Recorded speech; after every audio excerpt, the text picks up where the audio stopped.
Have you ever learned a new word or maybe noticed a specific car model and suddenly you start seeing it absolutely everywhere? Oh, yeah, all the time. Right. Well, welcome to this custom deep dive.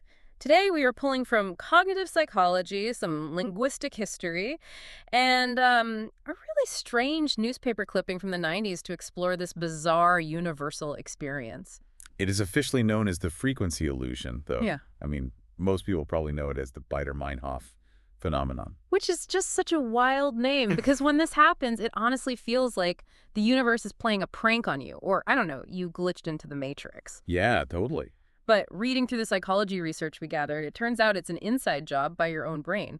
But before we diagnose exactly how your brain pulls this off, I really have to ask about that name. Oh, Baader-Meinhof. Yeah. I mean, Baader-Meinhof sounds like a Cold War spy thriller, not a cognitive bias. It really does sound like that. And Yeah. the origin story is surprisingly mundane. Yeah, it goes back to 1994. There was this reader named Terry Mullen, and he wrote a letter to the St. Paul Pioneer Press. He basically mentioned that he had just heard about a 1970s German militant group, the Baader-Meinhof gang, and then completely randomly, he encountered the name again in print within 24 hours. Okay, that is pretty random. Right, so he wrote to the paper about this weird coincidence. The paper actually published it, and the catchy name just kind of stuck. Wait, so a random newspaper letter from the 90s gave the definitive title to a universal psychological trait. Yeah, it did. I mean, for over a decade anyway. That is hilarious. It wasn't until 2005 that a Stanford linguist, Arnold Zwicky, officially gave it the scientific name frequency illusion.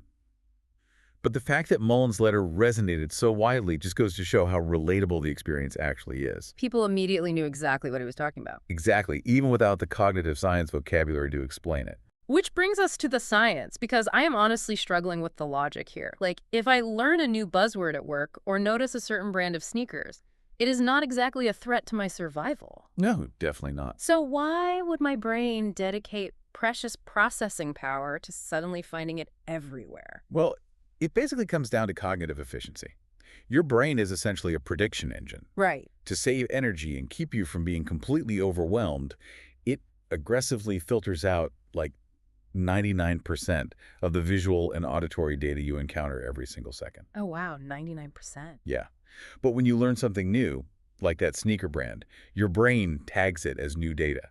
It assumes that because this information just crossed your path, it might be relevant for your social standing or just, navigating the world. Okay, that makes sense. So it permanently promotes those sneakers to the VIP list of your visual cortex.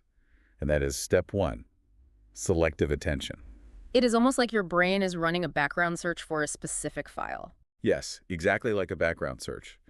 But the search algorithm is deeply flawed. Uh-oh. Yeah, and that brings us to step two, which is confirmation bias. The brain doesn't just passively find a match.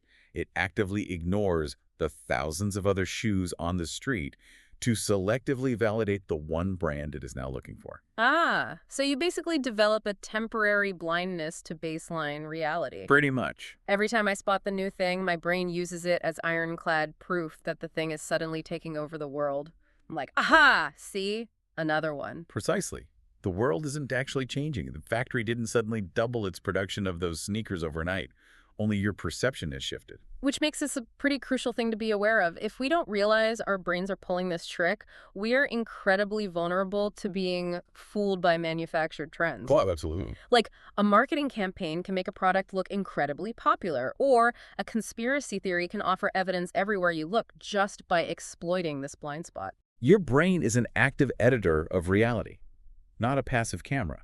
Understanding the frequency illusion helps you realize that just because you are noticing something more absolutely does not mean it is happening more. The funny thing about doing a deep dive on this specific illusion is that we have just guaranteed you are going to experience it today. For sure. Because you just spent the last few minutes learning about the Baader-Meinhof phenomenon.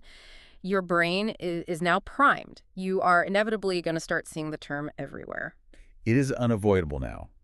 But it does raise an important question to leave you with. Yeah. If your brain is actively filtering out so much data right this very second, what else is hiding in plain sight, just waiting for your attention to finally flag it as important?